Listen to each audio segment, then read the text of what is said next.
a boutique social enterprise that combines the skills and abilities of mature age ladies with some of the design ideas of some young designers to create products that appeal to the general population. I was a youth worker beforehand and realised there were lots of retired people where I live. So I just started to engage some of the people I knew and some of the people in the street who were a bit older, and I did a bit of knitting. And one day I thought, oh, I really like a groovy knitted bag, but I didn't think I had the skills to make what I had in mind. So I thought, oh, I wonder if I could ask one of the ladies and then pay them to do it.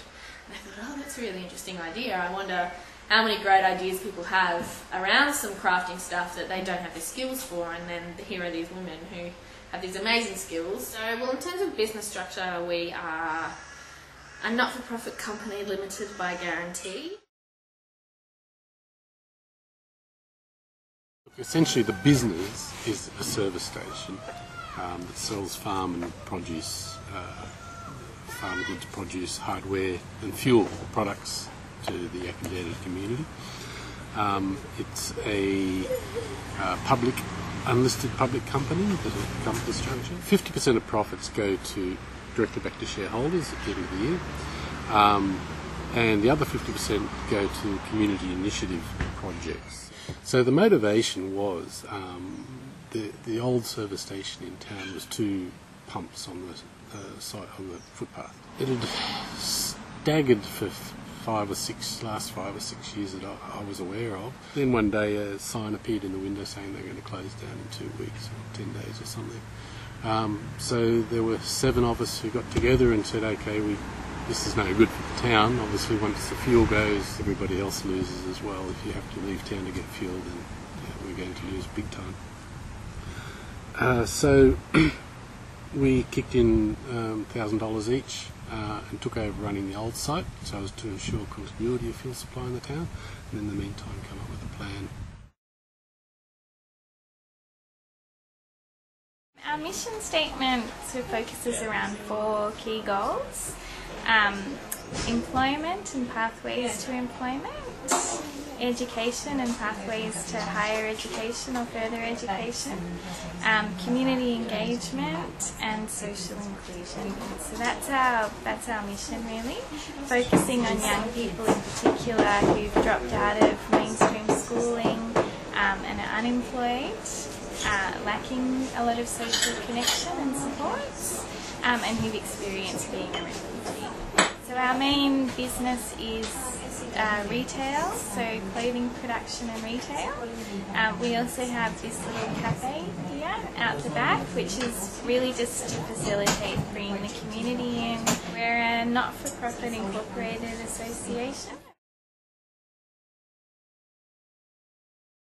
So we have 10 acres of land on the banks of the Merri Creek in East Brunswick in Melbourne. We're on about environmental sustainability and social equity, and the way that we do that through our place is by being a collection of demonstrations and a collection of social enterprises to achieve those ends. The big 5 social enterprises that we have are our permaculture nursery, our organic food cafe, our organic market. We run education programs for school students on site about energy and water and biodiversity and waste, and also cultural education programs. And we also deliver education programs in schools and professional development programs for teachers. And then in addition to that, we have a collection of smaller social enterprises that are coming up to support those. For example, we propagate our own seedlings for the nursery and also for our market gardens. Our market gardens grow food for our market and our cafe. We grow mushrooms for our market and our cafe, and also for wholesale. Brisbane Housing is a charity that provides housing for rent for people on low incomes in Brisbane. That's, in a nutshell, is what we do. But that task is becoming a little bit more complex and sort of multifaceted now, because we, in addition, as we're providing housing for rent, we're actually also selling some apartments as well. So we're building, and that's really a consequence of the fact that Brisbane's becoming a denser place. And if you're going to build a building, you've got to build a taller building. And if you have a tall building with lots of apartments, you don't necessarily want them all to be rented to people on low incomes. So That's what we do. Because we build and then retain the ownership of housing assets, we have a maintenance and a management team. So within this building, we have staff that deal with tenants, staff that deal with repairs, staff that commission and design buildings, although a number of the development tasks are outsourced to consultants like architects and engineers and so on. We're a public benevolent institution, an income tax exempt charity, and we also have what's called deductible gift recipient status as well. Reverse Garbage goes out to about 300 businesses around Brisbane and picks up industrial discards. So these are clean waste products that are really useful in arts and crafts or in home renovating, that kind of thing. And we sell them in our warehouse in West End. I guess we're a multifaceted business, and we have a focus on education through our retail arm, but also through the workshops that we do.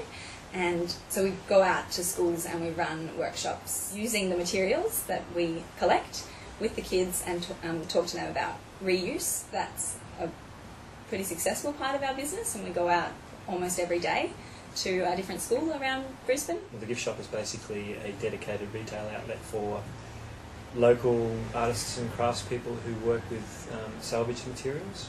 So anything that is sold in there is composed of at least 75% materials that have already been used in some way. We were developed to have a community, social and environmental focus. That's what we're established as. We're established under the cooperative principles and under the Queensland Cooperative Act. We're now under the Banking Act, but essentially what we're here for is to assist the local community, the hinterland community of the Sunshine Coast, develop and prosper as a community. Well, the company was set up in 1984, but we operate under a constitution and regulated by corporations law and under the Banking Act. We're governed by a board of directors who are member elected. What makes us different is we have a community focus and we have an environmental focus. And out of that is we give back to the community. So out of our profits, we give a lot of that back directly to the community, and we also give that back in a form of community grants. And we've also developed a lot of innovative environmental style products that both help us as individuals on a social basis by having lower costs, but also the environment, such as lower fuel emissions in our car loans. We have green appliance loans. We've had a new initiative into solar loans, and also energy efficient homes as well. Job preparation for young people and adults, alternate education, right through from children right through to adults, and prevention and early intervention support services. So not-for-profit limited company, we have board of directors and then the operational management structure.